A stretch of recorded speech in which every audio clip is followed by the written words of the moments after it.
जनवरी 2018 को जब 4 supreme court के जज बाहर आते हैं और प्रेस कॉन्फ्रेंस करके कहते हैं कि हिंदुस्तान की जमहूरियत खतरे में है, हिंदुस्तान का संविधान खतरे में है, तो उस समय थोड़ा ताज्जुब हुआ था, भरोसा हुआ भी था और नहीं भी। उनकी बातों पर भरोसा इसलिए हुआ था कि तब सुप्रीम कोर्ट की अहमियत नजर में कुछ ज्यादा ही थी। और जब 4 सुप्रीम कोर्ट के जज एक साथ कहें कि हिंदुस्तान की जमहूरियत खतरे में है, तो भरोसा होना ही था। पर थोड़ा शक भी था।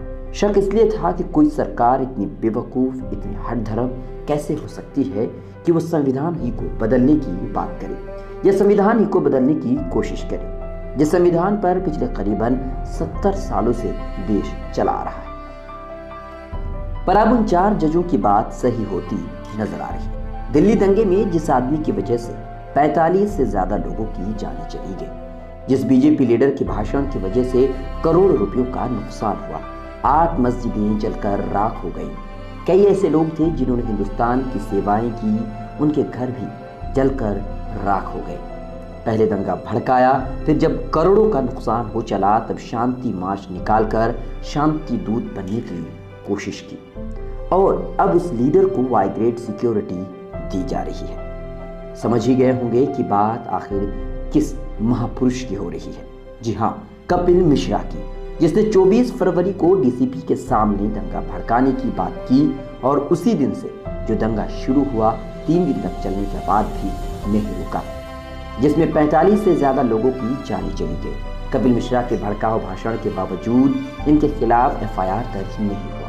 गिरफ्तारी तो बहुत दूर की बात है। वजह क्या है आप अच्छी तरह जानते हैं।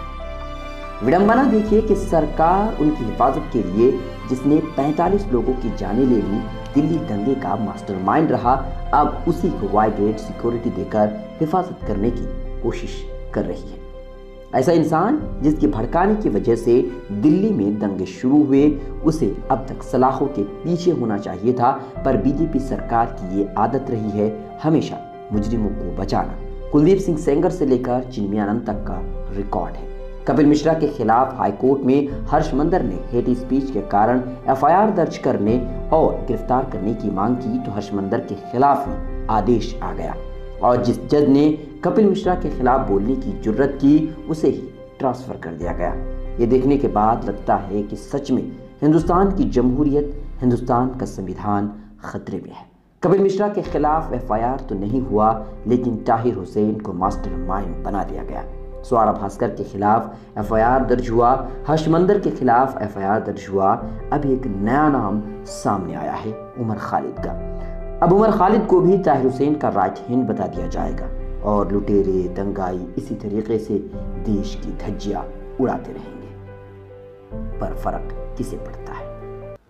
मिलत टाइम्स की वीडियोस देखने के लिए यहाँ क्लिक करके सब्सक्राइब करें और हाँ, बेल आइकन जरूर दबाएं। अगर फेसबुक पर देख रहे हैं तो पेज लाइक करें।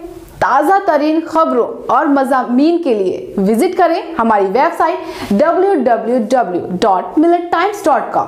हमारी ये वेबसाइट उर्दू, हिंदी, इंग्लिश तीनों लैंग्वेज में मौजूद है।